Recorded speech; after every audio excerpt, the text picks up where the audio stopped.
Hello. Today I rejoin you with a study from Samson. This is from Judges chapter 13, and it's really the introduction to Samson. We begin with the now familiar phrase, "Again the Israelites did evil in the eyes of the Lord. So the Lord delivered them into the hands of the Philistines for 40 years.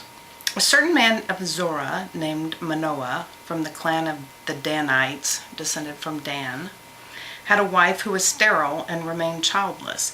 The angel of the Lord appeared to her and said, 'You're sterile and childless, but you're going to conceive and have a son. Now see to it that you drink no wine or other fermented drink, and that you do not eat anything unclean, because you will conceive and give birth to a son. No razor may be used on his head, because the boy is to be a Nazirite, set apart to God from birth, and he will begin the deliverance of Israel from the hands of the Philistines.'" So the deliverance of Israel from the hands of the Philistines begins with Samson, continues through Samuel, and is completed in David.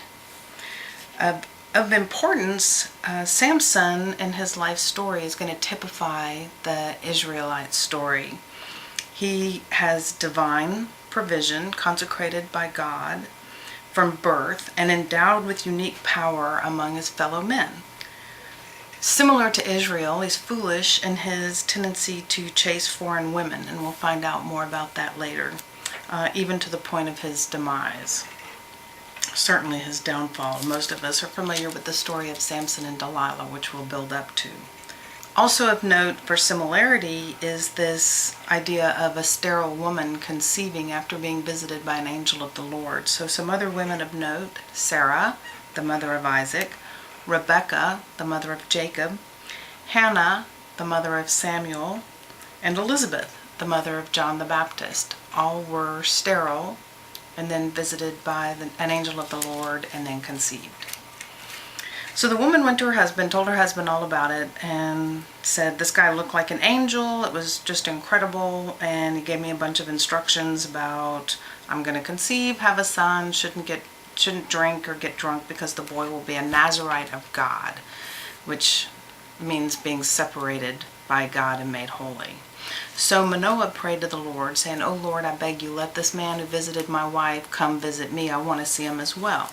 So God heard Manoah, and the angel came again to the woman while she was out in the field, but her husband wasn't with her.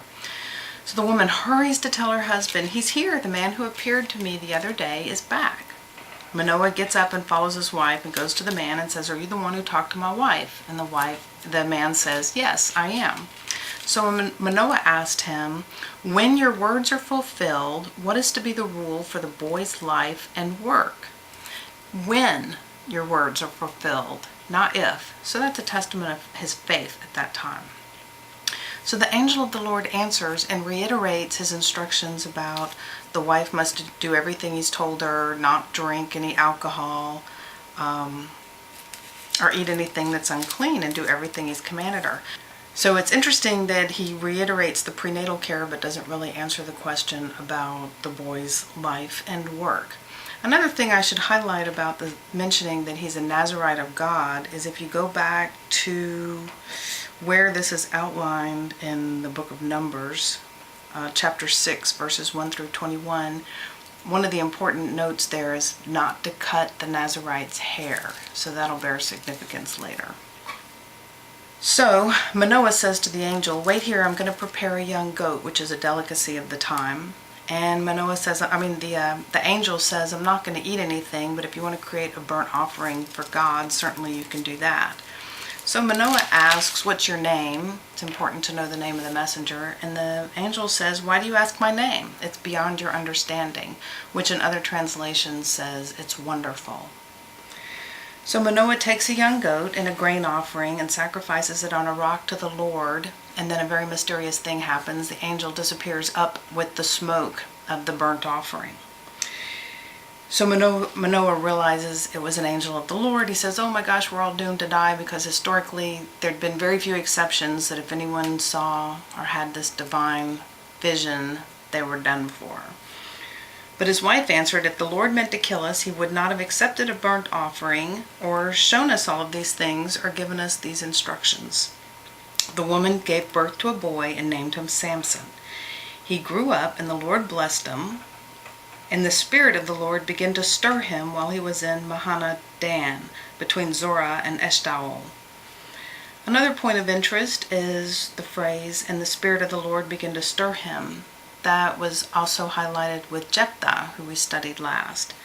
But more importantly, in the New Testament, the Spirit of the Lord descends upon all of us. That's what the season of Pentecost is all about, is that the Spirit of the Lord is shared upon all of us.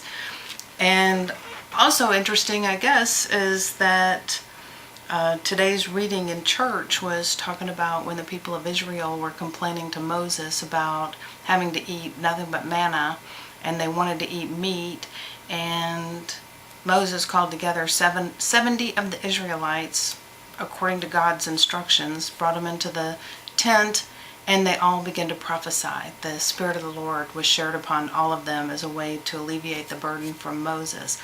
So it's very telling when we talk about the Spirit of the Lord visiting upon the people, and it's even more significant that that is what's happening amongst us today.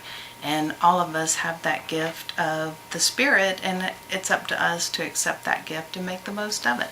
So we'll continue our story of Samson next week, and we'll get more into the drama of his love of Delilah and his downfall. All right, have a good week. Bye.